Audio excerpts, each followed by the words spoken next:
Hi, welcome or welcome back. I am so glad that you are here. It means a great deal to travel this path together. In fact, I would like to invite you, if there is anything specific on your mind that you would like to explore during these sessions together, please let me know. An email, a text, a call, don't hesitate. Or if there's anything that we touch on in any given session together that you would like to explore further or that seemed unclear, again, I would just love to know. In the meantime, I will continue to try to reflect the themes of this time in any given week as we navigate our strangely altered world together. This week, in addition to the Thanksgiving holiday challenge, my thoughts have focused on the themes of the Hebrew month of Kislev, with its message of light in the midst of darkness, its suggestion of miracles at a time of uncertainty, anxiety, and even despair. I cannot help but notice, as I'm sure each of you has done, that each day as we approach our celebration of Hanukkah, the days become increasingly shorter. And in fact, 3 weeks from today, we will arrive at the shortest day of the year. Somehow in my mind, the very short days and the many hours of darkness reflect the nature of this time as the pandemic rages at crisis proportions, and we have to redouble our efforts to stay secluded, safe, and secure from the forces swirling around us. The increasing darkness also suggests to me another source of Jewish wisdom and ritual. I read recently that human beings retain a vestige of the instinct to hibernate in the winter. And for that reason, many feel the need to sleep more during this time of year. In fact, since ancient times, because our ancestors did not understand the nature of sleep, they believed that the soul left the body each night to return to God. And it was only through God's grace and protection that it was returned to them each morning. They therefore saw sleep as a time of vulnerability, when an individual was susceptible to the destructive designs of demons who could be lurking in the shadows or the darkness of the night, ready to abduct an innocent soul. The practice thus arose to say the Shema with other prayers before going to bed, as this would bring peace and comfort as they slept. In the Talmud, Rav Yitzchak asserts, if one recites the Shema before bed, demons are kept away from him or her. The general consensus of the rabbis from the time of the Talmud is that reciting the Shema offers not only praise of God, but a request for God's protection from dangers and demons that may emerge at night.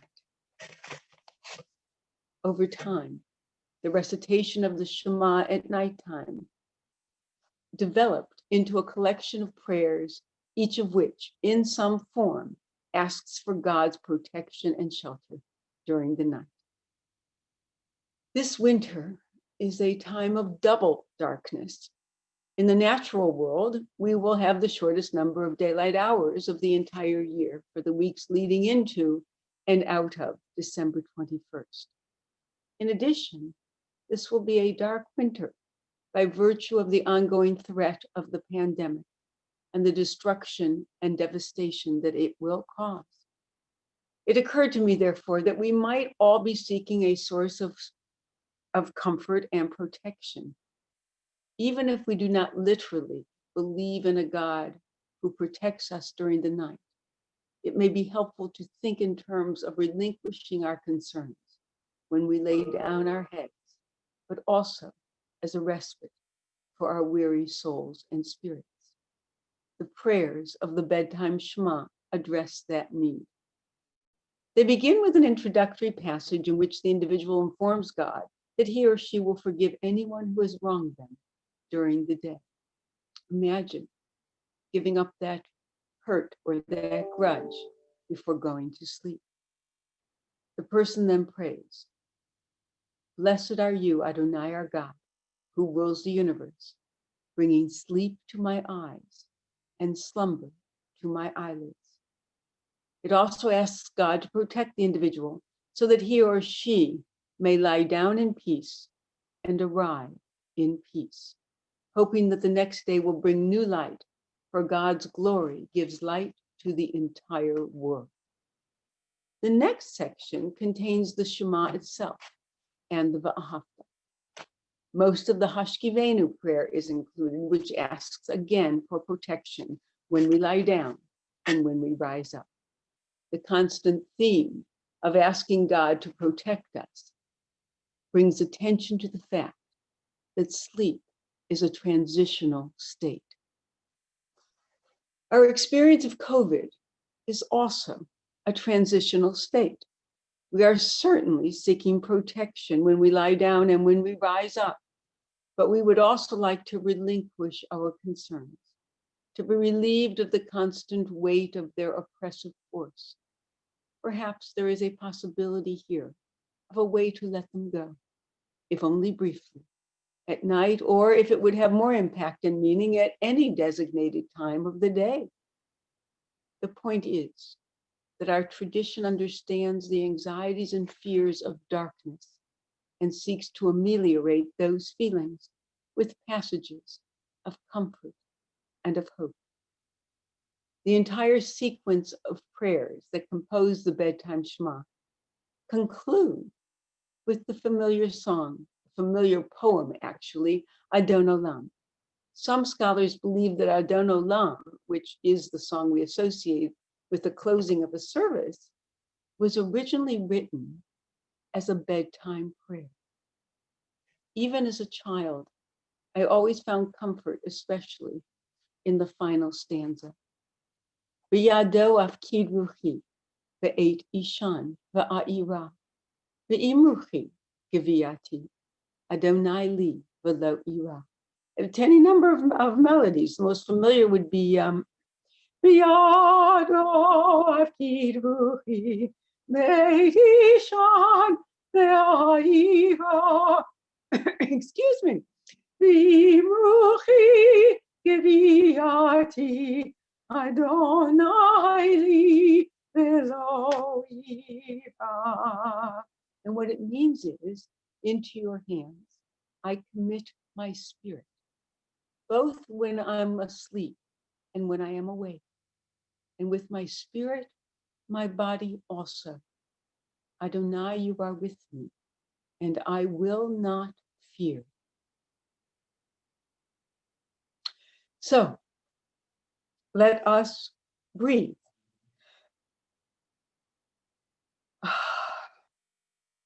Let's just take a good breath in.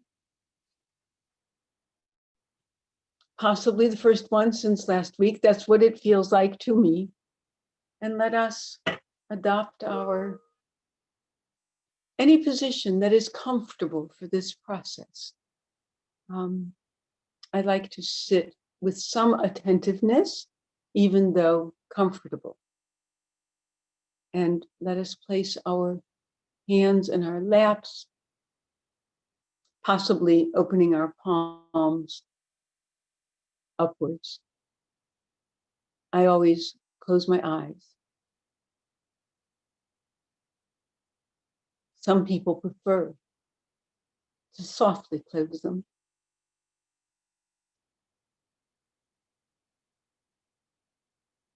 And let us, with that breath,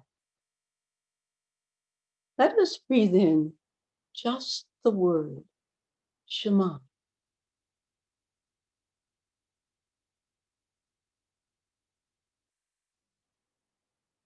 And let us hold it and breathe it out again. There are those in our tradition who believe that the phrase Shema Yisrael, Adonai Eloheinu, Adonai Echad, hear, O Israel, God, Adonai is our God. Adonai is one. May originally have been a mantra of sorts. So one could just spend time, well, if we inhale the thought, we could, we could exhale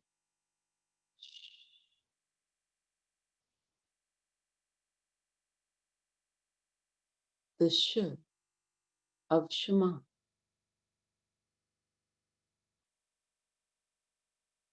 Or we could exhale Ma, if we wanted. Or we could inhale Shema Yisrael.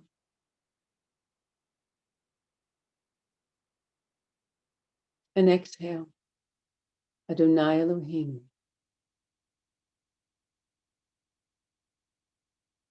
And inhale Adonai.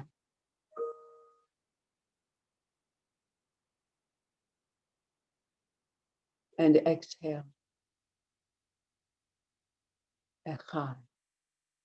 Whether we want to vocalize it or not, we could.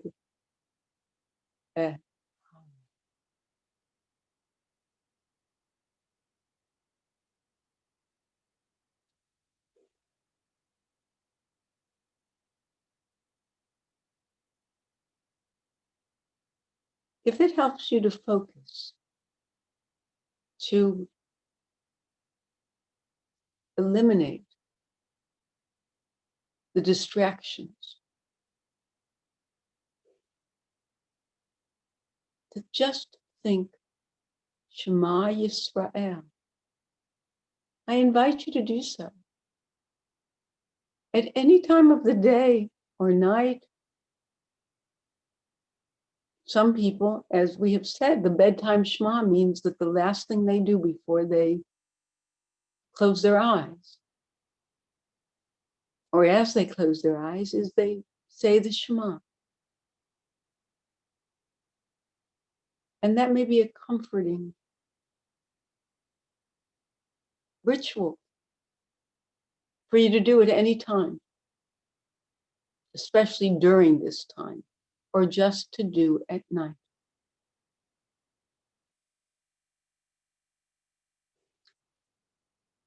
Or upon awakening in the morning. We breathe in Shema Yisrael, and we breathe out Adonai Elohim. We breathe in Adonai, and breathe out Echad. We could do it word by word. We could breathe in Shema and breathe out Yisrael.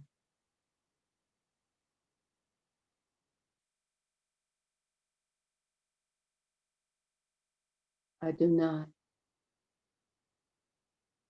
Elohim.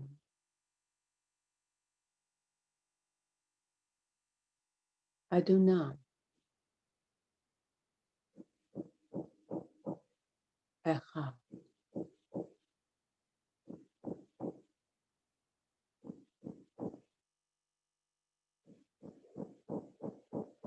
I know there are extraneous noises from outside my apartment. I hope they are not coming through too strongly.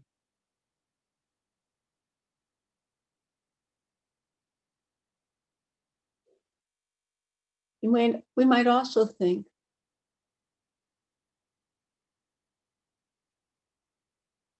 God, protect me.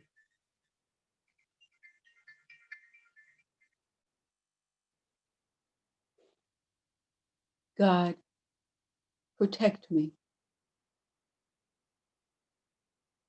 when I rise up and when I lie down.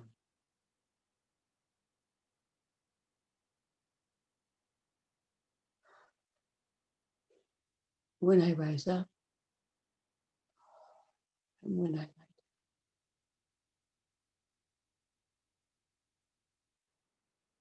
Or when I lie down, and when I rise up. Whichever might work for you, if either does.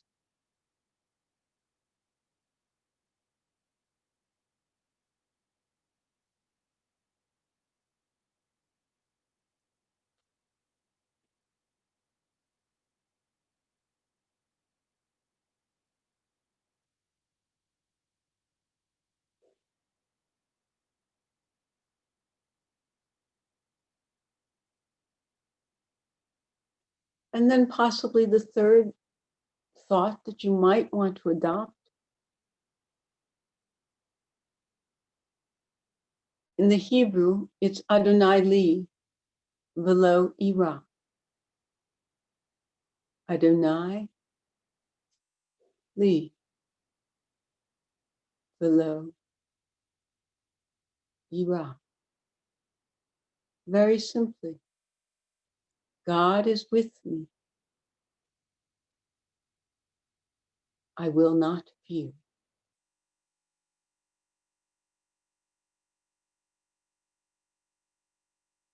You could say Adonai is with me. I will not fear. A divine presence is with me. A source, a power. Whatever might have meaning for you, nature,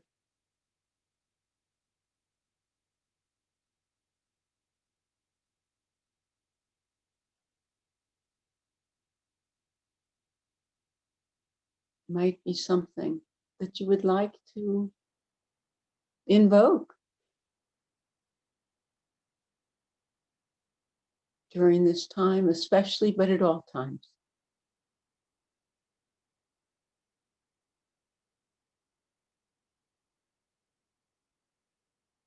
Whatever concept might speak to you, the concept being something beyond us, something greater than us.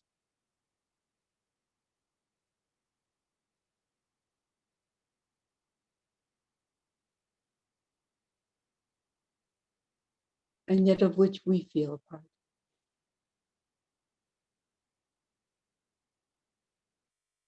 Adonai is with me. I will not fear.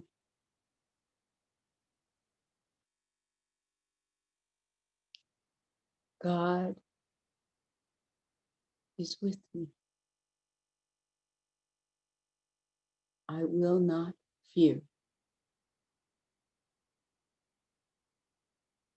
There are many who find such a phrase or a formulation or an idea a help to meditating, to really allowing the mind to focus on this moment,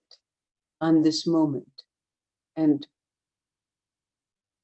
remove the extraneous interruptions,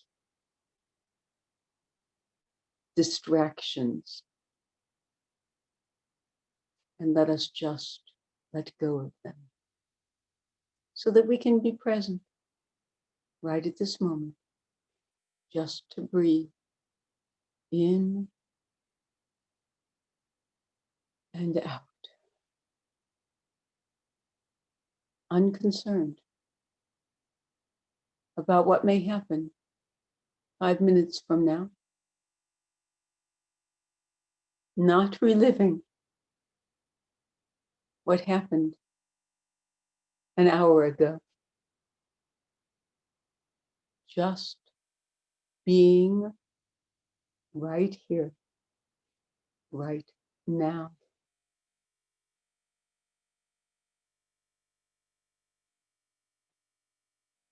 Shema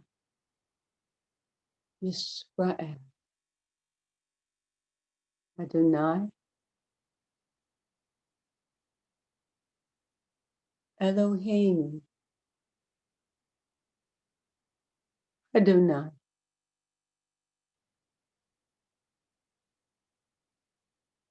Echad.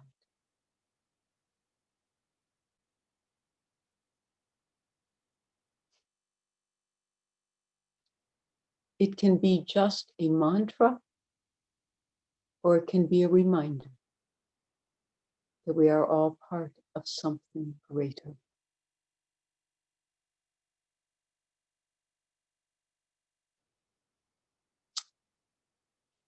By way of conclusion today, I would share this poetic interpretation of the bedtime Shema. Merciful One, this day is ending. Thank you for today and its lessons. As I surrender myself to sleep, help me cleanse myself of striving and struggle. Help me find rest and renewal. Help me release the day's pain. Give me this night your perfect gift of sleep. Here, poised between waking and sleep, I give up strife and contention. Help me forgive those who have wounded me today and those I have failed to forgive for past hurts. May they too have a night of rest and restoration. I release myself from the bonds of grudges and envy, and my body from stress and contraction. I close my eyes, trusting in your forgiveness where I have fallen short today. Merciful One, watch and keep me throughout the night. Count my every breath as a prayer. Let me rise tomorrow restored to walk in unity with you.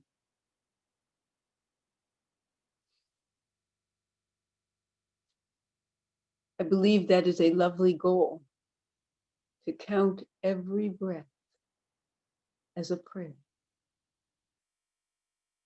Let us do that multiple times this week as the snow arrives, as the days continue to darken,